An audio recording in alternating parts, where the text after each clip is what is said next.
আশা করি সবাই ভালো আছেন। আসলে আজকে একটা প্রশ্ন মনের মধ্যে অনেকদিন যাবতই ঘুরপাক খাচ্ছে, ভাবতেছি আনসার পাইতেছি না। কয়েকদিন আগে ফেসবুকে একটা ভিডিও ভাইরাল হয়েছে, এক হুজুর বলতেছিল যে ফেসবুক, মাইক, ইভেন অনেক হুজুর দাবি করে রেডিও, টিভি, বিমান সবই আবিষ্কার হয়েছে কোরআন থেকে চুরি করে নিয়ে। আমার প্রশ্ন হচ্ছে, এই দাবিটা শুধু মুসলমানদের না, হিন্দুরাও বলে বেদ থেকে। যেমন মোদি বলছিল অনেকদিন আগে যে বেদ থেকে নাকি প্লাস্টিক সার্জারি আসছে। বাইবেলের ওরাও, যারা বাইবেলের নিয়ে গবেষণা করে, ওরা এইসব কথাই বলে।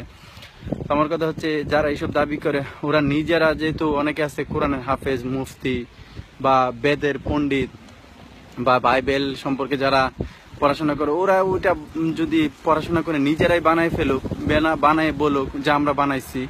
আমার জানার মধ্যে এমন কোনো ধর্মগ্রন্থ পড়ে কেউ কিছু বানাইছে এ পর্যন্ত শুনি নাই। বাট অন্যরা বানানোর পর কেন দাবি করা হবে এটা আমাদের থেকে নেওয়া হয়েছে? সো এটা কি আসলে একটা যুগ উপযোগী করার একটা মানে ধর্মগুলোকে, যে এটা আসলে ওইখান থেকে আসছে, এটাকে আধুনিকায়ন করা? সো ওরা পারতেছে না কেন? অন্যরা যদি গবেষণা করে করতে পারে, ওরা পারতেছে না কেন? যারা গ্রন্থগুলো মুখস্থ করতেছে, দিন রাত পড়তেছে। আমার এই প্রশ্নের আনসারটা আমি পাই না কোনোভাবেই।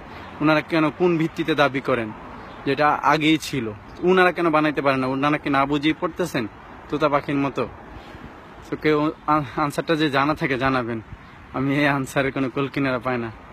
অনেকে বলে যে সব গ্রন্থরে এই দাবিটা করতেছে যে ওখান থেকে আসছে, বাট ওরা কেন পারে না আদৌ? ওরা কি এমনি এমনি না বুঝিয়ে পড়ে, না কি করে? ওরাই ভালো জানে। অন্যদেরটা করার পর কেন দাবি করা হয়? নিজেরা করে দাবি করুক যে আমরা করছি, ওখান থেকে গবেষণা করে, দ্যাটস ইট।